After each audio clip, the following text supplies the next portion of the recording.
Happy Saturday, everybody. Welcome to another episode of China Update, where I provide you with the most up-to-date political, economic, and geopolitical analysis on the world's number 2 economy. My name is Tony. Let's jump in. Now, I know on the weekend we normally do a deep dive into foreign policy related updates, but there has just been so much on the economic front this week that we still have a couple of salient developments we need to cover before we move into next week. Now, I know it's the weekend, so let's try and keep it light and keep the video short so we can enjoy the weekend. If you like the video, don't forget to hit the like button, and for the 50% of regular viewers who are not subscribed, maybe consider subscribing. We are almost at 50,000 subscribers. Hopefully we can hit that by next week. Okay, in a report to the Standing Committee of the National People's Congress in Beijing this week, China's foreign minister announced that the country's already record numbers of infrastructure fueling bonds this year will all be spent by October. For all of 2023, China's local governments were allocated an all-time high quota of 3.8 trillion RMB, $521 billion worth of these bonds used to finance large-scale construction projects, and their designated proceeds will be spent by the end of October. Regular viewers will understand that local government investment in infrastructure construction is one of the key methods by which China achieves its growth targets. If exports or consumption is soft, then infrastructure is often used to pick up the slack. This is how, despite such disappointing performances in, say, housing construction or manufacturing or exports, China will still likely see growth this year.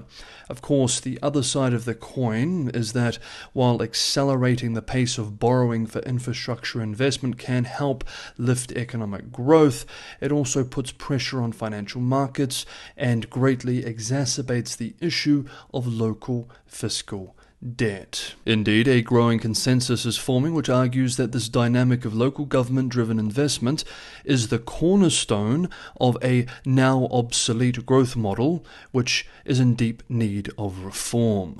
For the last 10 years, productivity gains through government-driven infrastructure investment have plunged, while local government and local government financing vehicle debt has surged.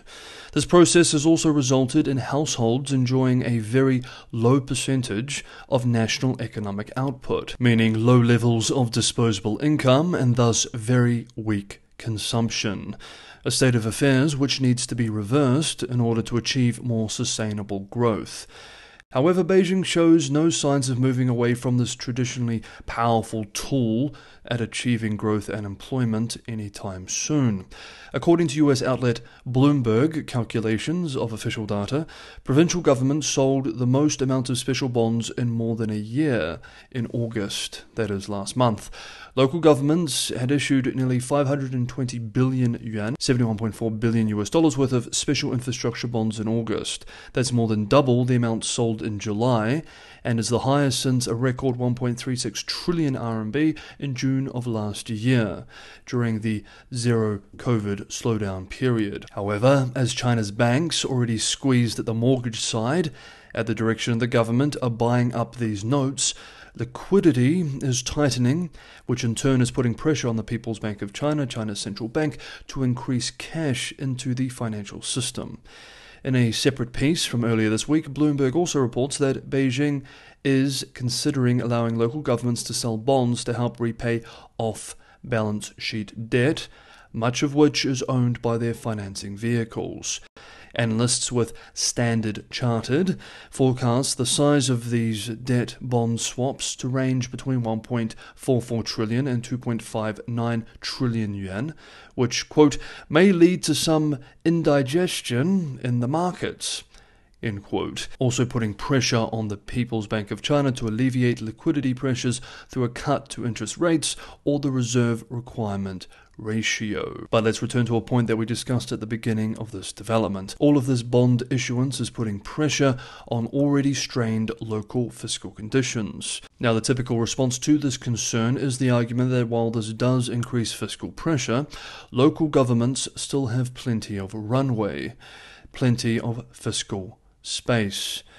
It is then perhaps quite timely that respected US think tank Rhodium Group has published a new report this week titled The Myth of China's Fiscal Space.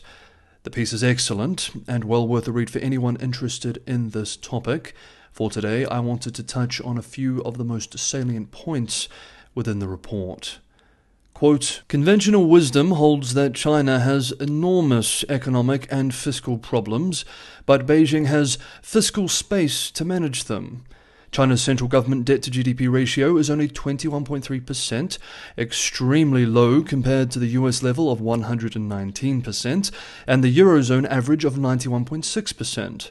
Most analysts argue that China can use this space to restructure local government debt, while also maintaining other economic policy priorities, such as subsidizing and financing strategic industries. In reality, China's fiscal capacity is highly constrained. The entire fiscal system is structured around revenues from investment-led growth, which is ending. Tax revenues continue dropping relative to the size of the economy, and the property market's decline has hit land sales revenues as well. Actual fiscal deficits, including both central and local government budgets, are around 6 to 7% of GDP, and are likely to stay in this range, or rise. Persistent deficits of that size can be financed internally, of course, but they will limit not only Beijing's ambitions for strategic spending, but also the use of fiscal stimulus to support growth in the years ahead. China's fiscal capacity is now very limited, because Beijing's tax system is dependent upon an investment-led growth model that is ending. Weakening property and land markets have widened domestic fiscal deficits. Local government debt restructuring will also incur large short-term fiscal costs. Urgent changes to China's fiscal system are necessary to accommodate a consumption-led growth model in the future. Fiscal revenues are not unlimited and are now shrinking relative to the size of the economy. Beijing will become less capable of sustaining policy objectives in the future, or will need to make trade-offs between them. End quote. Next up, we continue with China's economic concerns. If you enjoyed today's episode, don't forget to hit the like button. Liking, sharing, subscribing are all huge helps. And for anyone who can go the extra mile, Patreon and Buy Me a Coffee links are in the description below. This is the best way to help me continue making these episodes 6 days a week, free and open for all. Thank you so much, everybody, for the ongoing support. Next up, like I said, it's the weekend, so let's try and keep the episode short. We have one more development we need to cover. In a sign of just how worried policymakers are about real estate, the recent relaxations on mortgage rates for first-time home buyers, which we covered from earlier in this week, have now been expanded to include the megacities of Shanghai and Beijing. This is significant. These two cities have long been very tightly restricted to prevent fire-hot speculation, as Beijing does not want volatility in these cities, where China's powerful urban middle class and political and economic elite live. Betty Wang, senior economist at ANZ Bank, expressed at the news, quote, "These easings have exceeded expectations," end quote. On Friday, yesterday, both Shanghai and Beijing announced that they would allow home buyers to enjoy preferential loans for first home purchases regardless of their previous credit records. Beijing would implement the easing rules immediately, while the financial hub of Shanghai scheduled the change for Saturday. Today, both megacities will no longer disqualify people who had previously had a mortgage, even if fully repaid, from being considered first-home buyers as long as they don't presently own property.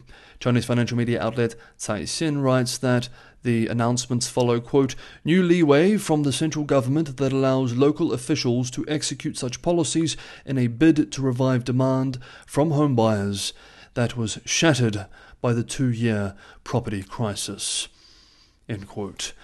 The moves come as developer Country Garden is on the brink of default, and China's home sales continue to decline. This week we learned from the National Bureau of Statistics that officially, in August, the value of new home sales by the 100 biggest real estate companies of the country fell 33.9% year on year, the third consecutive month of declines. Okay, that is today's episode of China Update. Thank you so much, everybody, for watching. Have a wonderful Saturday, have a great and relaxing weekend, and I will see you all on Monday.